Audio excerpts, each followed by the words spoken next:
Kenapa ya ada anak yang hormat sekali sama orang tuanya, tapi di sisi lain ada anak yang semena-mena sama orang tuanya? Menurut gua ada dua faktor.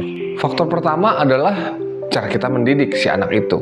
Ya, menurut gua ada dua cara mendidik nih. Ya, mendidik dia dengan lembut atau mendidik dia dengan tegas.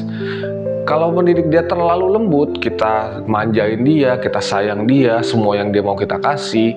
Ya ketika dia besar nanti, bisa jadi dia jadinya semena-mena sama kita. Gara-gara semua yang dia mau kita kasih, dia merasa dia bisa minta apa aja ke kita. Dan kalau kita nggak kasih, wah dia bisa ngerengek-rengek, dia bisa teriak-teriak, dia bisa guling-guling di lantai. Dan kalau udah gede, ya dia bisa galak, dia bisa pukulin kita.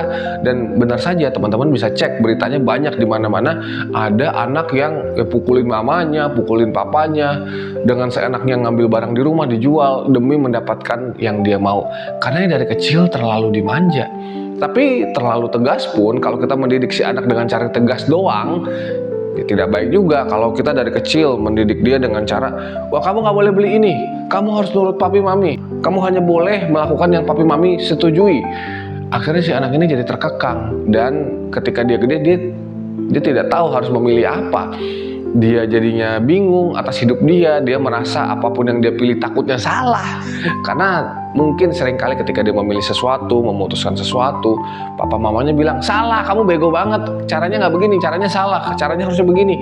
Akhirnya pas udah gede nggak jadi apa-apa, takut minder, takut disalah-salahin, takut mengambil keputusan. So, cara yang benar gimana? Cara yang benar ya kita harus main tai chi ya, main lembut tapi main keras juga. So, ya ketika dia melakukan sesuatu yang benar, ya kita puji. Ketika dia melakukan sesuatu yang salah, ya kita kasih tahu apa salahnya dan kita tuntun ke arah yang benar. So, jadi orang tua juga harus bijak ya, lembut tapi tegas juga. Nah, itu hal yang pertama ya. Hal yang kedua adalah kepribadian kita sendiri. Ya, kalau kita sebagai orang tua, kita ngasih tahu ke anak, kita kasih perintah ke anak, tapi kita sendiri nggak lakukan, ya anaknya jadinya nggak hormat sama kita. Kamu harus bangun pagi, tapi kitanya bangun siang, ya dia jadi nggak hormat. Apalagi kalau misalnya kita sebagai orang tua punya reputasi yang tidak baik ya.